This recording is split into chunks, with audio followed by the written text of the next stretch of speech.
Who are all you people and why are you up at 12:30 in the morning? That's all I can say. I am absolutely shocked. First of all, I know who you are, JJ. That's great to see you. But I am absolutely shocked. I agreed to give what was originally the last shiur. We added another shiur, Baruch Hashem, for our West Coast viewers at the end. But I did so expecting that as one of the people coordinating the program, I would take the hit and give a shiur at 12:30, even though who is possibly going to be up at 12:30? This is astonishing to me. And it's an honor to be able to speak to so many people at this hour. For those of you who have been to the Shavuos program, you're getting a little bit of a taste of what it is. I think that the common theme from all the speakers who speak at the Shavuos program every year is an astonishment that people keep coming back, that there is such a thirst for Torah, that it's not simply a learning all night on Shavuos night, but from 2 p.m. or 2:30 p.m. both days until about 8 o'clock straight. And I think that that's the beauty that we're seeing even with this little program. So thank you, Rabbi Winston. You haven't been on one of these programs yet. We gotta get you. We'll talk to the shul. This is the magic of Baruch Hashem, the Shavuos program. So we have just a little time left. I have to do my best to keep at least everyone who's on screen awake. I can't speak for those whose videos are off, but my goal is to do a little bit of dancing. It's hard to dance on Zoom, but I'm going to do my best to try to bring you into what I think is an absolutely fascinating topic. Many years ago, as the rabbi of the Young Israel of Holliswood, so I tried to allow Shavuos to be a time when we could cover a whole topic. There's so many hours to learn over Shavuos. Usually it's spent a shiur on this, a shiur on that. So I tried over a number of years to find a single topic that we could really sink ourselves into, so that by the end of Yom Tov, we'd feel that we have something. We're taking something away instead of just logging hours, which is beautiful, logging hours of Torah. So one of the first things I did was a look at the great Rabbi Akiva. And many of you tuned in over the past number of weeks for some of the lectures that I've been giving about Rabbi Akiva. You don't need to have heard them to understand what we're going to do tonight. But tonight we're going to continue to look at this incredible figure in Jewish history, an incredible figure in Jewish history, to try to understand what his contributions were, why he's so important, specifically at this time of the year. So if it's okay with you, we're going to share screen here. Hold on.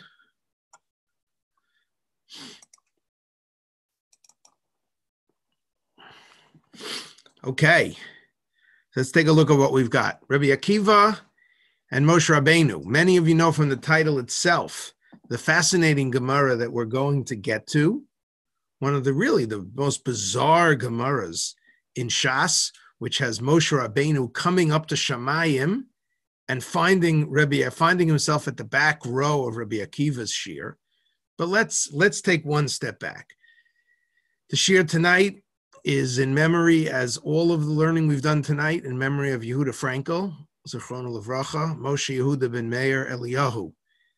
The third part of this series was also in memory of Yehuda, someone who very, very much reflected the values that we talked about that night. We learned many things about Rabbi Akiva by studying the different stories of Rabbi Akiva, one of which is the sincerity about which he went, doing every little action and maintaining his Jewish life, maintaining his belief in HaKadosh Baruch Hu till the very last moment, which is something, of course, that we saw in Yehuda through his many, many struggles. Ma hayat chilaso shel Rabbi Akiva. What was the beginning of Rabbi Akiva? Amru ben arbaim shana haya v'lo shana klum. He was 40 years old. He hadn't learned a thing. Doesn't say he didn't learn any Tanakh. Shana usually would refer to Mishnah Torah Sheba'al Peh. Certainly not someone who was at the head of the yeshiva. Pa'am achas, we know, haya omed al pia be'er. He's standing next to a well. Amar michakak evenzu, who carved out this area. Amrlo hamayim shetadir noflim aleh b'chol yom, the water that falls on it every day.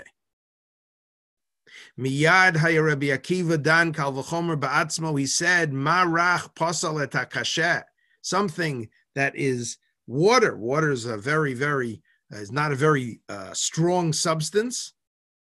It's a very malleable substance, and it can wear away at the rock.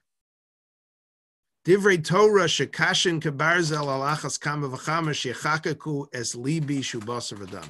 Divrei Torah can certainly wear away at my heart. In the first of the shiurim that we gave, we looked at the role of Rabbi Akiva's wife, Rachel. We tried to figure out exactly when did he meet her and what was her role here. I suggested that it was sort of a combination, that simply seeing water wearing away at a rock is not going to get somebody to become a Baal Tshuva. There seemed to be a combination of factors, and the one moment that Rabbi Akiva, he sees something, it all comes together in his head. What does he do? Miyad chazal lilmod Torah. He went to learn Torah. Halachu uvno v'yashu eitzel malamdei tinokos. They went to a malamed tinokos. They went to a first grade Rebbe. Akiva went to a first grade Rebbe. Amarle Rebbe limad lamdeni Torah. Teach me Torah. Achaz Rabbi Akiva barosh haluach uvno barosh haluach. They held up whatever sort of blackboard it was that they were using. Kasav lo aleph bet v'lamda. He started with the letters of the Hebrew language, which would give an indication he hadn't even learned any Tanakh. He seemed to be living around Yerushalayim. He was the shepherd of some of it for another time. Aleph taf v'lamda. He learned the first letter, the last letter. He literally went through Torah's Kohanim. He learned the Midrashei Halacha, obviously after he learned the text itself. Hayalomed v'holech ad shalom ad kol haTorah kul. The Mishnah, or the Brisa really, of Avos to Reb Nosson describes the incredible progress of Rabbi Akiva, starting with literally nothing and moving until you get to kol haTorah kula. How far did he get? The Talmud Yerushalmi tells us, Amar Rabbi Yonah ksiv lachein achalek lo barabim ve'et atzumim yechalek shalal. This is Rabbi Akiva, shehitkin midrash hahalachot ve'hagadot. Rabbi Akiva becomes, it's really hard to understand this. Rabbi Akiva comes from learning Aleph Bet at the age of 40, not simply to becoming a great scholar who has 12,000 students. That's what we usually associate with Rabbi Akiva, the number of students that he had. The last day of his life, that Rabbi Akiva was the one who was Mesakein Medrash HaHalachos VaAgados. Amar Rabbi Yochanan, Stam Masnisin, if you have a Mishnah, it doesn't say who it is, assume it's Reb Meir. Stam Tosefta, Tosefta doesn't rank as high as the Mishnah, but it's from the Tanaitic age. If you have a Tosefta, you don't know who it is, Reb Nechemia. Stam Sifra, that's the Medrash Halacha on Vayikra, Rabbi Yehuda. Stam Sifri, Rabbi Shimon. Vekulu aliba de Rabbi Akiva. Rabbi Akiva establishes all of Torah Sheba'al Peh. It's hard actually to fathom that. Rabbi Akiva is not just a great man who died a famous death and he had so many Talmidim and he was involved in the Bar Kokhba war. Rabbi Akiva literally becomes the basis for Torah Sheba'al Peh. From nothing. Every time I read this, what am I doing all day? He started when he was 40. Okay, he lived till about 120. So he had a nice long life. But he became the basis for Torah Sheba'al Peh. And in fact, the Medrash Tanchuma goes to say the following. And we'll have to figure out exactly what they mean. Dvarim shelo niglu Moshe, niglu Rabbi Akiva v'chavirav. Even things that were not revealed to Moshe Rabbeinu at Sinai were revealed to Rabbi Akiva and his chevra. It seems that in a certain way, we have to be careful how we say this. We're going to try to understand as best as we can. Rabbi Akiva goes from being an absolute Am Haaretz who can't read an Aleph Beis at the age of 40 to somehow even going beyond Moshe Rabbeinu. Now, don't stop here, because I know that it's a fundamental idea within Judaism that Moshe Rabbeinu knew everything, that Moshe Rabbeinu got everything. So hold tight. Don't fall asleep yet. You can fall asleep in a few minutes. Don't fall asleep just yet till I try to explain a little bit. But Rabbi Akiva goes from an Am Haaretz to understanding certain things that Moshe Rabbeinu himself couldn't understand, which leads us to the Gemara, which is really the source of the class tonight. An absolutely wild Gemara that we could talk about. We could make the whole night just about this Gemara. I could have made the whole Shavuos just about this Gemara. But let's just focus on this one idea. Who knew more, Moshe or Rabbi Akiva? Amar Rav. Bishah sha'ala Moshe lamarom. When Moshe Rabbeinu went up on high. I have the English here for those of you who want to follow it there. When he went up to receive the Torah. Mitzol la'kadosh baruch hu sheyoshev v'kosher kisarim la'osios. It's unbelievable. Moshe Rabbeinu gets up to get the Torah, and God's not done yet, which is really difficult to understand. God is not done. Moshe Rabbeinu walks in, and he sees HaKadosh Baruch Hu is still finishing the Torah, so to speak. He's finishing the writing, the presentation of the Torah, and he's making kitarim la'osios. He's making crowns for the letters. We know that in a Sefer Torah, the letters have various little sticks, little things that come up from the letters. Those were there from the very beginning in some form. We know that the original script wasn't our script. So what exactly did the Kesarim look like? But HaKadosh Baruch Hu was a little late, which is so strange. HaKadosh Baruch Hu was a little late. He said, Moshe Rabbeinu, hold up. Not done yet. Give me a couple more minutes, and then we got to let the ink dry. You know what happens at a Hachnasa Sefer Torah. You got to bring out a hairdryer and blow the letters a little bit, and we're almost ready. Amar l'fanav Ribbono shel olam, mi me'akev al yadecha. Who, you look stressed out, my Lord. You look like you have to finish this. What do you need those little things at the top of the letters? Every letter is done. Every single letter of the Torah is finished. We're done. Don't worry about it. Don't stress about it. Why are you doing this? Amar lo, Kadosh Baruch Hu says to Moshe, Adam echad yesh she'asid lihiyot besof kama doros. There's someone coming many generations from now.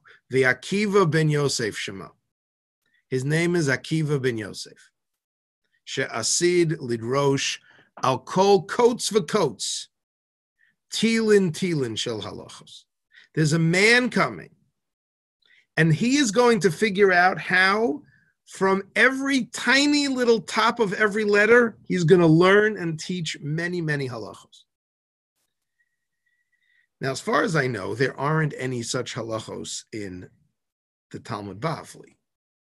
There is a medrash called the Medrash Osios Akiva ben Yosef. There is some sort of a medrash that gets into a little bit, but we're not exactly sure what this is. But somehow Rabbi Akiva was prepared, was able to derive halachos, not just from the letters, but from the little crowns at the top. And HaKadosh Baruch Hu said, I got to get them all ready so that Rabbi Akiva will one day be able to darshan all of these various crowns.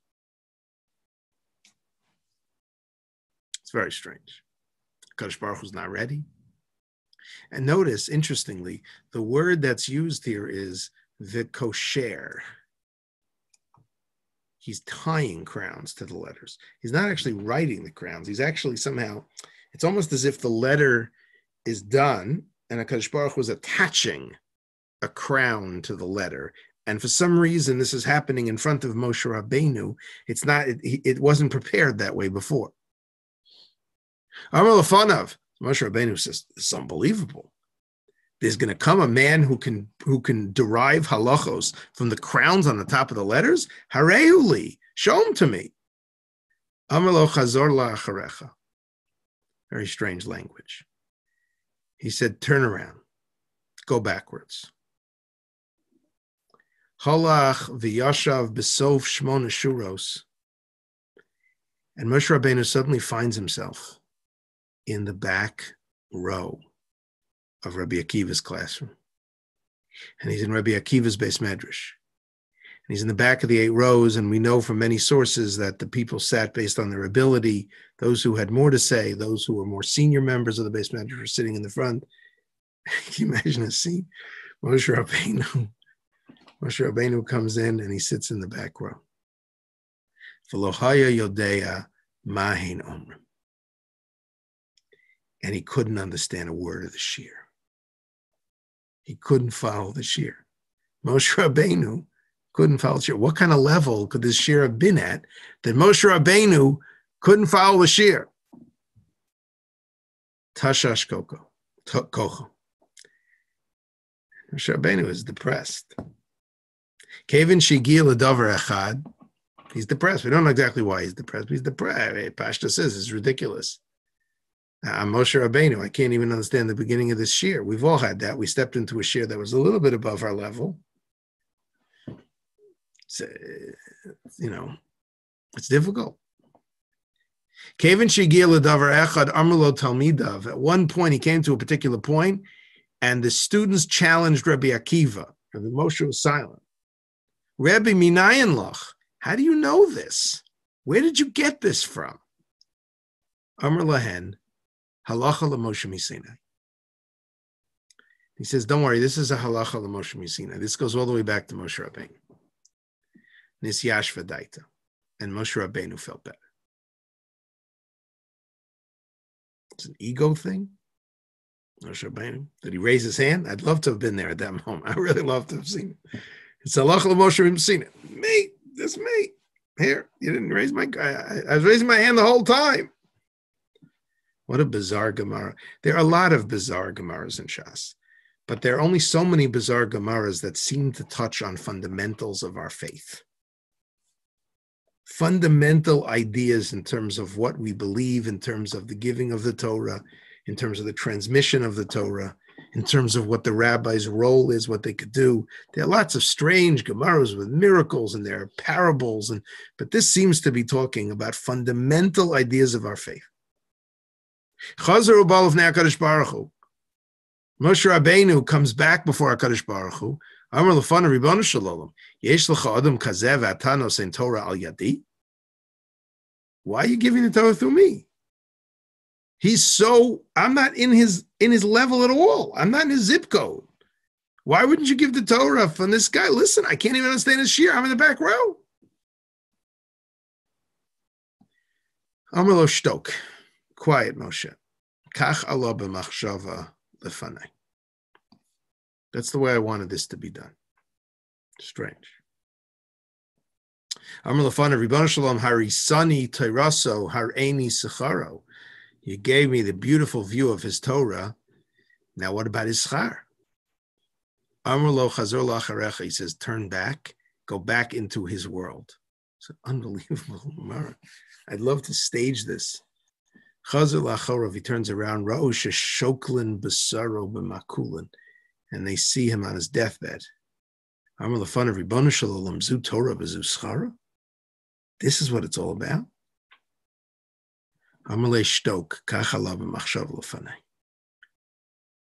This is my will. There are things, Moshe Rabbeinu, that even you can't understand. There's a limit to how far you can get. Now, the issue of suffering and the righteous, we discussed a little bit in the last year. And again, it's a totally different topic, but I couldn't do the beginning of the Gemara without the end. Let's focus for the time that we have together on this experience, on what it tells us about Moshe and what it tells us about Rabbi Akiva. See some faces again. The story is filled with perplexing moments. What is Moshe Rabbeinu doing up there? Well, he went to get the Torah. Why introduce him to Rabbi Akiva in that way? Why is HaKadosh Baruch Hu late? Why is he tying the ties? What is it that Rabbi Akiva got from these crowns? How did he derive halachos from the crowns? What does that mean? What does it mean that Moshe Rabbeinu didn't understand the shiur of Rabbi Akiva? And if, in fact, Rabbi Akiva was so much greater than Moshe, then why didn't the Torah get given through Rabbi Akiva? Don't tell me time. The Torah is eternal. God is eternal. Moshe Rabbeinu was asking a question. Why me? What do I have over Rabbi Akiva? A lot of theological questions. There are some who use this Gemara, I must say, in a very dangerous way.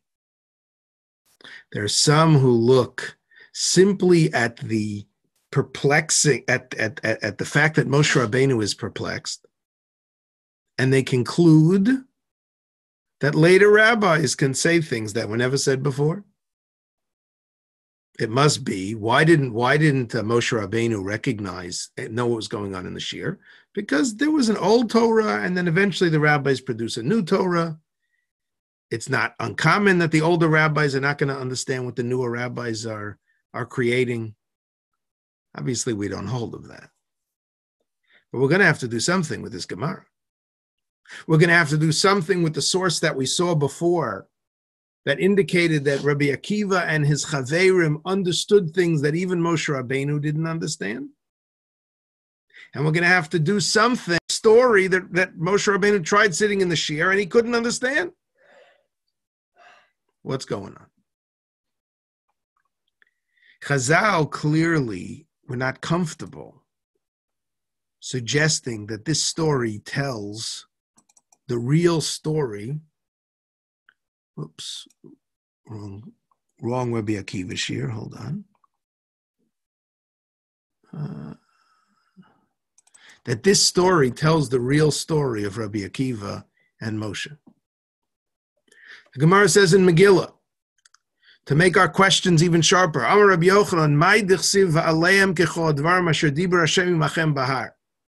What does it mean? All the things that God told you on the mountain. Malamed shehero HaKadosh Baruch Hu l'Moshe diktuke Torah v'diktuke sofrim u'ma shehasofrim asidin lechadesh.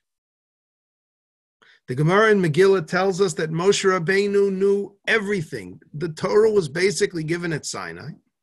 There were no chidushim afterwards. They may have thought it was a chiddush, but Moshe Rabbeinu knew everything that was going to come forward. The reason why the rabbis say this is because it establishes that the Torah was given once, and the rabbis cannot make major additions or changes to that Torah. Anything that's coming, it came from that original kernel. Similarly, the Medrash Rabbah and Koheles, Mikra, Mishnah, Halacha, Talmud, Tosafot, Tosefta ve'agadot, Vafilu Masha Talmud Vasik Asid Lomar Lifnei Rabbo. Moshe Rabbeinu knew every comment that was ever going to be said. When did he get all this information? I don't know. Kulan Nitnu Halacha l'Moshe Misin. Everything was already taught to Moshe Rabbeinu at the beginning of time. How do we put this together? How do we put together certain sources that indicate that Rabbi Akiva knew things that Moshe Rabbeinu did not know? What does that mean for future rabbis and future generations that Moshe Rabbeinu couldn't hold cup in Rabbi Akiva's shiur? What does it mean that Rabbi Akiva and his friends not only established Torah Sheba'al Peh, but actually saw things that Moshe Rabbeinu couldn't see, and then multiple sources that seem to say the opposite? Is there a way to put this together? Was there some underlying machlokas at the time of the Tanaim in the Amoraim about who was greater? Was Moshe greater, or was Rabbi Akiva greater?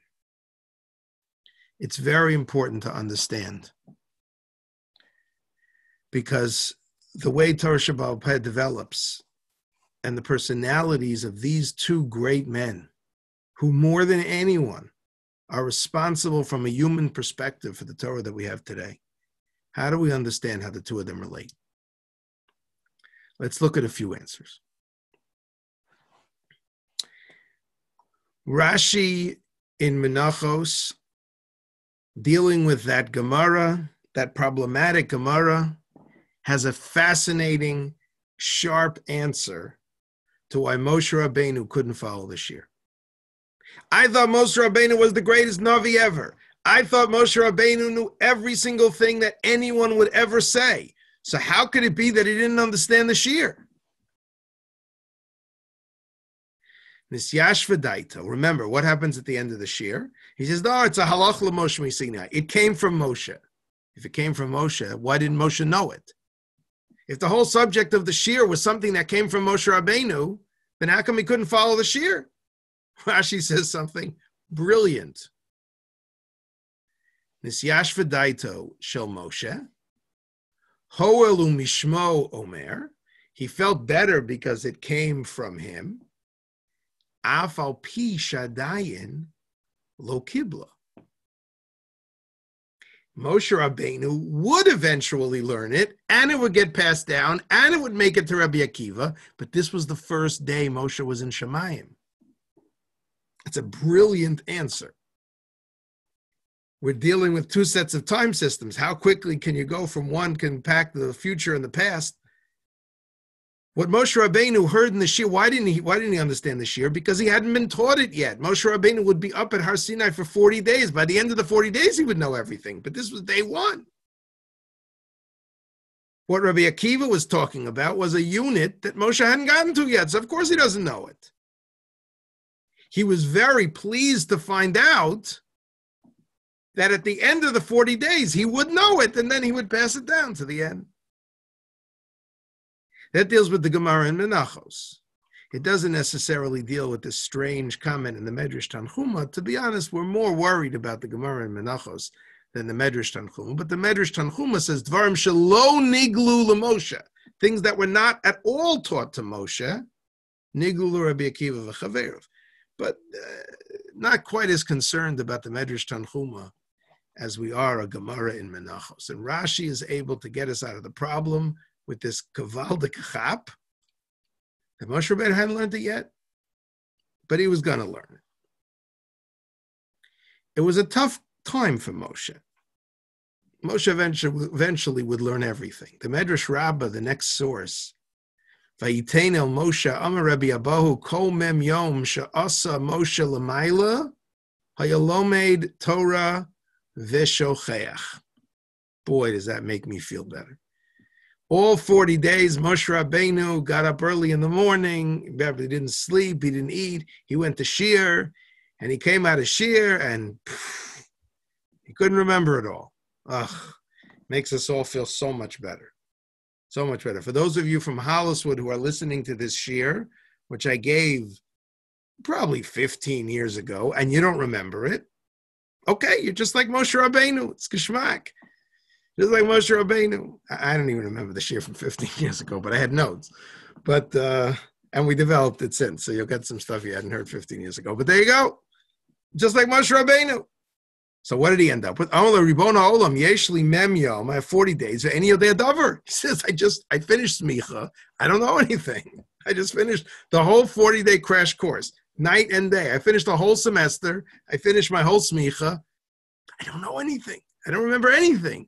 Ma'asa Kadosh Baruch Hu, Mishahishla Mem Yom, at the end of the 40 days, Nasan Lo Kadosh Baruch Hu as Torah matana. He gave it all to Moshe as a matana. He took a chip and he put it into Moshe Rabbeinu's head and Moshe Rabbeinu's neshama. He says, I know that according to natural means, according to the derech hateva, you can't hold that much information. There's no way. But I have everything here on a drive. I have the Otzar Asvarim, and I have the Bar Ilan, and I have everything that everybody's ever going to say, and all you got to do is just plug it in. There's a matana. That's how he remembered. But what's amazing is what the Medrash does next, which provides us with another understanding of what Moshe knew and what Rabbi Akiva knew. The Gemara, because the Medrash then asks, "V'chi kol haTorah lomad Moshe?" Moshe Rabbeinu learned everything in 40 days, so he didn't sleep and he didn't eat. He didn't do any normal human things. But in 40 days, Moshe Rabbeinu learned everything? Just look around the library, right? Look around the library. He learned everything in 40 days? He went through every sefer that would ever be written? The Torah is vast. What does that mean? Even if he got it as a present, the Gemara, the Medrash seems to say that he learned the whole thing, and then he forgot it. So Moshe Rabbeinu said, here's all the stuff you learned. There were notes. You didn't know there were notes. You could take my notes. But the Medrash says, I don't understand. How could he have even gone through it one time? Forget about whether he remembers or he doesn't remember. How can Moshe Rabbeinu have gone through everything? Moshe Rabbeinu learned the whole Torah in 40 days? Forget about we remembered it. The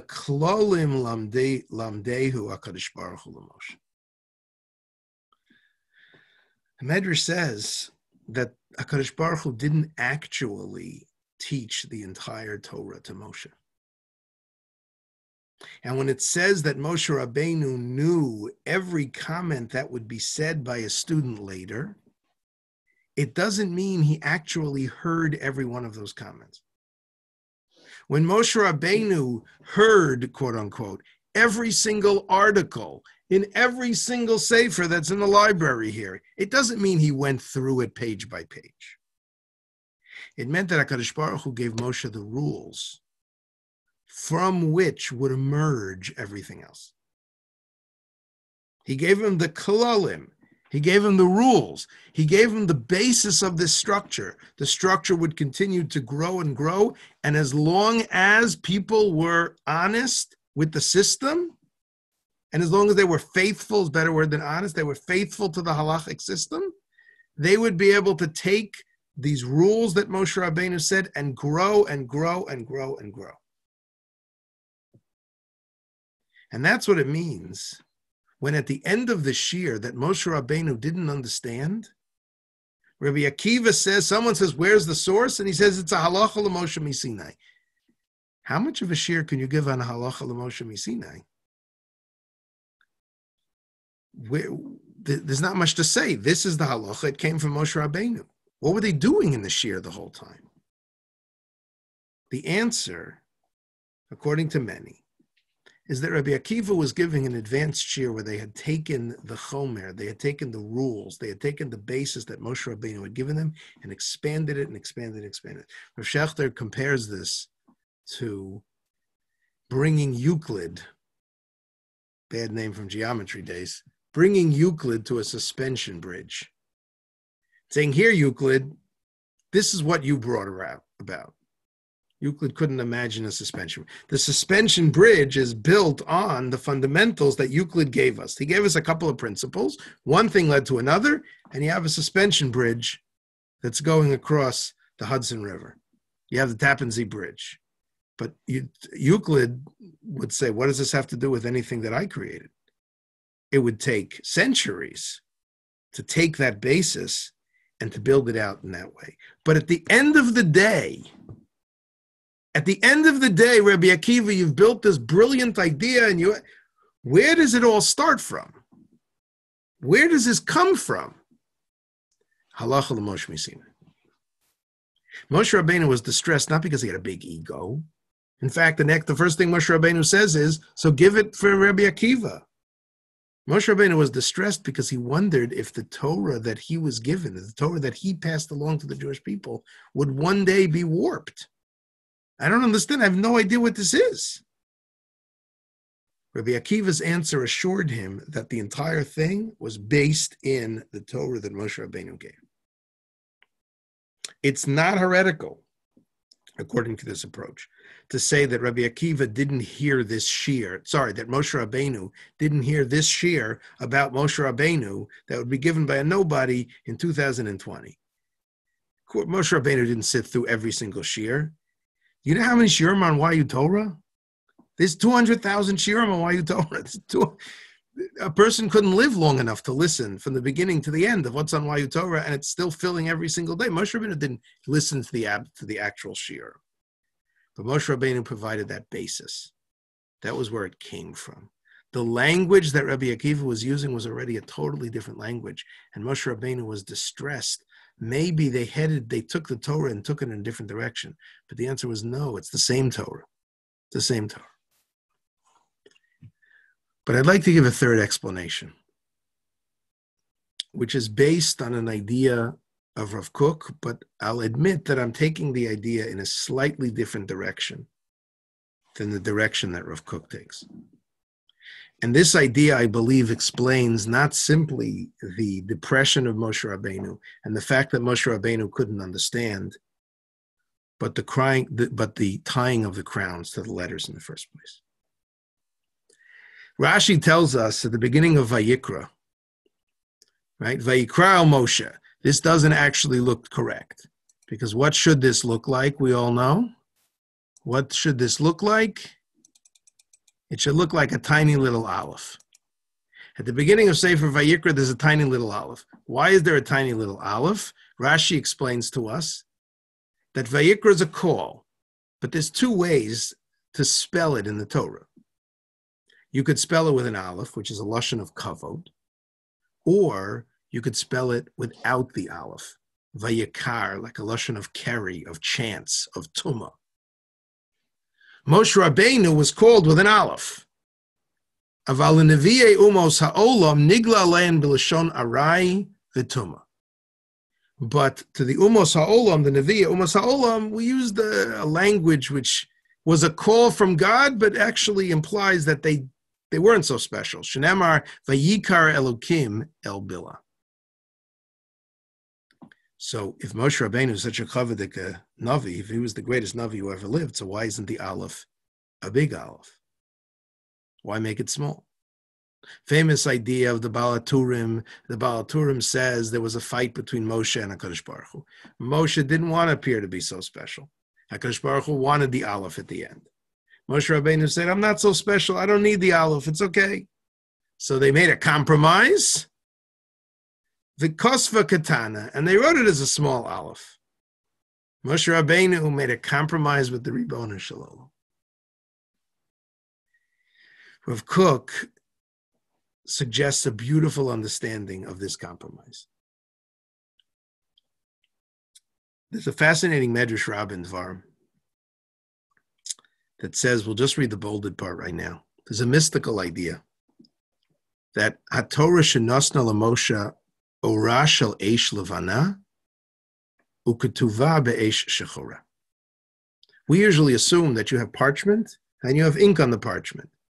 Which one is superimposed on the other? The black ink is put onto the white paper. The white paper is just really something to hold the ink. But we know that the white paper is not just something to hold the ink. There's an interesting halacha that every single letter in the Torah needs to be surrounded completely by parchment. It sounds like the parchment is not just a place for the letter to land. There needs to be a little extra parchment at the edge. And the Medrash tells us that there's actually two levels of Torah. The Torah was written with two sets of ink. It's not that there was a piece of paper on the bottom and then black was imposed upon it. There was nothing underneath it. And God started writing in two different inks. An ink that was white and an ink that was black. We know what the black ink is. The black ink are the words of the Torah. What's the white ink? If you think about it, the white ink links every single letter of the Torah together. The white ink, because it has to surround every single letter in the Torah from the beginning to the end, goes well beyond the actual text of the Torah. And it expresses something which is beyond just the letter, literally and figuratively, the letter of the law. The white ink represents how these ideas come together. The white ink represents the principles of the Torah. The white ink represents where those letters go, how they develop into Torah Sheba'al Peh, how they play out in the real world. It starts with the black ink, but then it goes quickly into a system that connects one halacha with another halacha.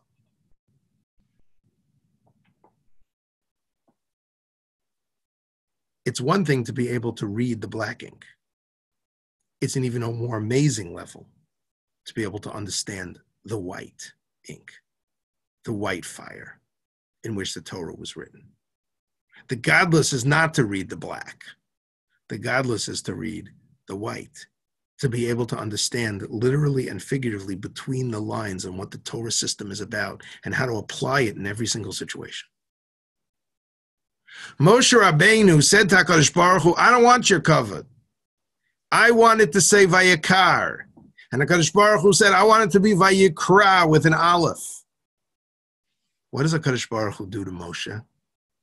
He says, we're going to write this in a small aleph, because you know what a small aleph does? It not only gets in the word Vayikra, but it emphasizes the white fire. By shrinking the black letter, it emphasizes the white fire. You know what your godless was, Moshe Rabbeinu? Your godless was in the white fire. Your godless as a Navi was the fact that there could just be a tiny aleph and you still could understand the entire principle. So Moshe Rabbeinu was done in by HaKadosh Baruch Hu. HaKadosh Baruch Hu got him by putting in a small aleph. What about Rabbi Akiva? Rabbi Akiva derived his halachos not from the white ink, but from the extension of the black ink that went a little bit up above the letter. Moshe Rabbeinu understood everything. He understood it because he was given it by HaKadosh Baruch Hu. He intuited what was between the lines. He intuited how those letters played into a full halachic system. Every single halacha, according to this interpretation, was understood by Moshe Rabbeinu. It was understood intuitively. It was understood because of the white ink. But that was Moshe Rabbeinu's godless. What did Rabbi Akiva do? Rabbi Akiva derived all of those same halachot from the letters themselves, from the black ink. Rabbi Akiva's contribution to the Torah Sheba'al Peh was not to bring out new halachas that Moshe Rabbeinu had never heard of, but to show how those halachos came from the text, how those halachos could be derived from every single letter, and even from a little black that went up further. Rabbi Akiva was deriving all of the white from the black. That's why he needed. HaKadosh Baruch Hu was found tying on those crowns. Why was he tying on the crowns? To tell Moshe Rabbeinu, you're not missing anything. When you came up here, the Torah was done. But I'm tying on crowns because someone will come at a later time, at a time when people aren't able to simply understand how Judaism comes together, and they're going to need to derive it from the text. They're going to need to create an entire halachic system that works with the black ink, with the black fire. And from that derives everything else. Moshe Rabbeinu was sitting in the back of the Shiur, and he can't understand, Rabbi Akiva, what are you talking about? These diyukim, these understandings, these little kinds of things. What are you talking about? What is that? Moshe Rabbeinu didn't speak that language. At the end of the Shiur, the psak, the idea, the value that Rabbi Akiva came to was exactly the same thing. It's just that Rabbi Akiva came to it through the black ink, and Moshe Rabbeinu came to it through the white ink. Moshe's letters were smaller to reveal the white. Rabbi Akiva's letters were larger. HaKadosh Baruch Hu was just tying them on. You didn't really need them. Moshe Rabbeinu didn't need those ties. And that's why HaKadosh Baruch Hu was doing it when Moshe Rabbeinu got up to the top. But he wanted to show him. Someone would once come someone would come at some point and be able to derive all of those halachos from the diyukim. I'll end with the following. It's possible that Rabbi Akiva didn't fully achieve his potential. We don't have the diyukim that Rabbi Akiva said from the little bit of letters. And the full expression of the Torah of Rabbi Akiva, which came to the same conclusions as Moshe Rabbeinu, but the full expression of the Torah of Rabbi Akiva, we still don't have. We still don't understand. We still don't know every single diuk of where everything comes from. There are still things that we just know Moshe Rabbeinu got, we know Moshe Rabbeinu understood. When was Rabbi Akiva supposed to reveal that? Or when was it supposed to be revealed to Rabbi Akiva? Rabbosai, it's not a coincidence that Moshe Rabbeinu got his Torah after 49 days of counting. And what do we know about what was the most necessary ingredient at the end of those 49 days to be able to accept the Torah? That they were Ki'ish Echad B'Lev Echad. Rabbi Akiva's students couldn't get there. There perhaps was supposed to be 1 year on a Shavuos. There was supposed to be, Rabbi Akiva was supposed to be given the ability to fully reveal how everything comes from those letters. But his students couldn't be Ki'ish Echad B'Lev Echad. So it was never fully revealed. Why do Rabbi Akiva's students die at this time? Why do we mark Rabbi Akiva's ultimate failure, as much as of a great individual as he was, but we know that he didn't achieve what he wanted? Why do we mark that during this period of Sfiras HaOmer? Why did his students die during Sfiras HaOmer? Because as great as Rabbi Akiva was, it was a tragedy of a Shavuos that didn't happen. Just as Moshe Rabbeinu's white fire and black fire came on a Shavuos when the people were able to come together, we weren't Zoche. Why should it be, Rabbosai, that because Rabbi Akiva's students died, we're mourning in 2020? There are a lot of Jews that died. We're not just mourning for Rabbi Akiva's students, we're mourning for the things we still don't understand about Torah. Had Rabbi Akiva had brought his students together, had his students come together, had they had Ki'ish Echad B'Lev Echad, then it would have been a crowning Shavuos one of those years, when we would have fully understood how all the white comes from the black. We mourn today not simply the fact that Rabbi Akiva's students died, but as pieces of Torah that we still don't understand. These two great men, Rabbi Akiva and Moshe Rabbeinu, represent that interaction between the black fire, the white fire. We need both. We need to understand the letter of the law. But we also need to understand how that develops into a beautiful blossoming system for life of values in Torah Sheba'al Peh. Rabbi Akiva brought us very, very close to revealing that. There are still secrets of the crowns that Eretz Hashem will understand on one great Shavuos.